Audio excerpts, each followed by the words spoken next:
श्री सद्गुरु महाराज की जय। श्री सद्गुरु महाराज की जय। प्रभु प्रेमियों, सद्गुरु महर्षि में ही परमहंस जी महाराज के सभी प्रवचन उनकी आवाज़ में उपलब्ध नहीं है, अतः उनके एक प्रवचन का पाठ करके हम आप लोगों को सुनाएंगे। गुरु महाराज की आवाज़ की स्मृति बनी रहे, इसके लिए आइए पहले उनके आवाज़ में उनके प्रवचन के प्रारंभिक बोल सुने।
अंधकार में बैठा है तो आंख में बैठा है। इस तन में मन कहाँ बसत है, कबीर साहब ने। इस तन में मन कहाँ बसत है, निकट जाए कही था। गुरुगम है तो समझ ले, ना कर कर गुरु नैना माही मन बसे, निकट जाए न था। सदगुरु ज्ञान बताई असर संतन से। यहाँ पर रास्ता शुरू होता है। ईश्वर के पास जाने के लिए यहीं से रास्ता पर चलना होगा। जो इस रास्ते पर चलेगा उसका पहला छोर पकड़ेगा, न वो जागने में रहेगा, न सपनाने में रहेगा, न गहरी नींद में रहेगा। उसकी चौथी अवस्था वहीं से है। तो जैसे ये जागने के स्थान में रहकर हम लोग जागने के संसार को दूर तक देखते हैं, दूर तक जाते हैं, जहाँ नहीं जा सकते हैं, नहीं ज्ञान नहीं देख सकते हैं, उसके लिए भी ज्ञान रखने का ही और है, बहुत दूर तक है। सुना है कि अब वैज्ञानिकों ने कहा है कि निर्देश काल का भी अंत होता है। महर्षि में ही सत्संग सुधा सागर, प्रवचन नंबर 87। ईश्वर को मानिए, उसमें विश्वास कीजिए। प्यारे लोगों, आप लोगों को बहुत उत्तम शरीर मिला है। इसे पाकर आप सांप बिच्छू भी बन सकते हैं और देवता भी बन सकते हैं। पाप कर्म करेंगे, अधर्म कर्म करेंगे तो फिर सांप बिच्छू बनेंगे, और सदाचार का पालन करेंगे, भगवत भजन करेंगे, पाप नहीं करेंगे तो देवता तुल्य हो जाएंगे। झूठ नहीं बोलें, एक शब्द को छिपा लेने से भी झूठ है। बात मत चुराइए। एक बात से किसी को लाख रुपये मिल जाते हैं और किसी को लाख रुपये की घटी हो जाती है। हिंसा नहीं करें। मन से, वचन से और कर्म से, तीनों प्रकार की हिंसा से बचें। किसी भी नशीली चीज़ का सेवन न करें, व्यभिचार न करें। यह तो हुआ संसार में कैसे रहेंगे, अब ईश्वर भजन कैसे हो, इसके लिए सुनिए। आप कहेंगे हम कमाते हैं खाते हैं, ईश्वर भजन का क्या काम है। दूसरे कहते हैं ईश्वर नहीं माने तो नहीं सही, किंतु दुनिया में प्रतिष्ठा से रहो। तो वे कहते हैं दुनिया में धन से प्रतिष्ठा होती है, तो धन जैसे तैसे जमा कर लो। तो कोई कहता है अभी जैसे तैसे धन जमा कर लें, फिर मरने पर नरक जाओगे तब वे कहते हैं नरक स्वर्ग कहाँ है, खाओ पियो धन जमा करो। पाप पुण्य किसको लगता है, जब तक जियो सुख से रहो। नहीं तो ऋण लेकर भी घी पियो। मरने पर शरीर जलकर भस्म हो जाता है। यमराज कहाँ है? सब कल्पना है। किंतु ऐसा मत समझो, ईश्वर और जीवात्मा दोनों हैं। मरोगे तो जीवात्मा अवश्य रहेगा। पाप करोगे तो शरीर छूटने पर नरक देखना पड़ेगा। युधिष्ठिर जरा सा झूठ बोले थे तो नरक देखना पड़ा था। यहाँ आप देखते हैं कि कोई बच्चा जन्म लेता है तो हिष्ट पुष्ट, और कोई बच्चा दुबला पतला रोग लिए हुए। कोई धनी के यहाँ जन्म लेता है तो कोई निर्धन के यहाँ। ऐसा क्यों होता है? इसके लिए पूर्व जन्म का संस्कार मानना पड़ेगा। पूर्व जन्म के कोई दानी पुण्यात्मा होंगे, इसलिए श्रीमान के यहाँ जन्म लेकर वे बचपन से ही सुखी रहते हैं। पाप कर्म का भी फल मिलता है। किसी को तो इसी जन्म में उसका फल मिल जाता है। सिकलीगढ़ धरारा में एक अंग्रेज रहता था।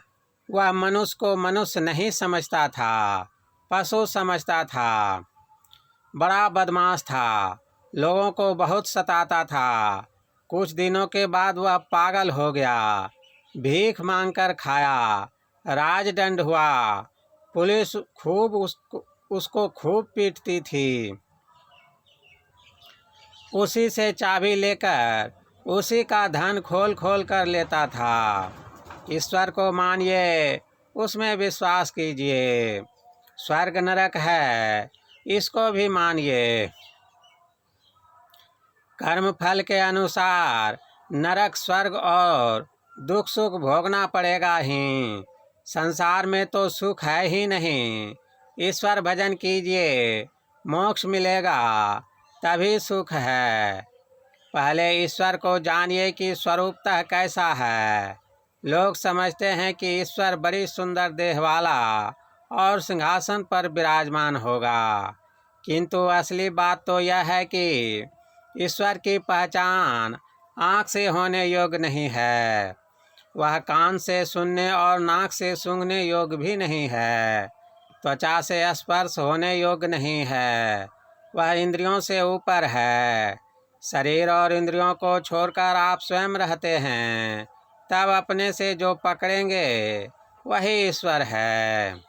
लेकिन जब तक वह चेतन आत्मा मन बुद्धि और शरीर इंद्रियों में रहती है, तब तक पहचान नहीं सकती। जो चेतन आत्मा से जाना पहचाना जाए, उसके लिए कोशिश कीजिए। उसकी युक्ति गुरु से जानिए। अपने गांव से आप यहाँ आए हैं।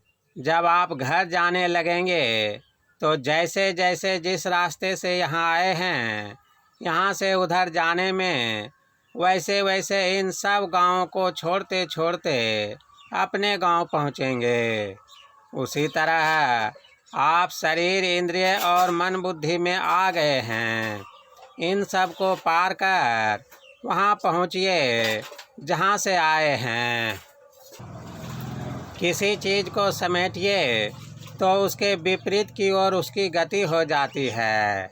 इसी तरह जब यह मन इंद्रियों की ओर से रोका जाएगा तो जिधर मन इंद्रिय आदि नहीं है उधर को बढ़ेगा। इसी तरह से जाते जाते ईश्वर के स्थान पर पहुँचेगा। वहाँ जाकर ईश्वर को पहचानेगा। वह ईश्वर को पहचान कर मुक्ति प्राप्त करेगा। इसके लिए जो जप और ध्यान करने के लिए बतलाया गया है, उसको करते रहिए। जो आदमी पाप में फंसा रहेगा वह उस ओर नहीं जा सकता है। जिसका मन सत्संग में जाने से कतराता है तो समझिए कि उसका मन पापी है। जिसके मन में लगा रहे कि सत्संग में कब जाएं तो उससे पाप नहीं होगा। यदि उससे पाप हो भी जाए और वह कह दे कि भाई मुझसे यह पाप हो गया, तो उससे फिर पाप नहीं होगा। जो गलती से झूठ बात आप में आ गई है उसको छोड़ दीजिए। अपने को पाप में मत डुबाइए। श्री सद्गुरु महाराज की जय। यह प्रवचन अररिया जिला अंतर्गत संत मत सत्संग मंदिर सैदाबाद में दिनांक 25/5/1954 ईस्वी को अपराह्नकालीन सत्संग में हुआ था। श्री सद्गुरु महाराज की जय।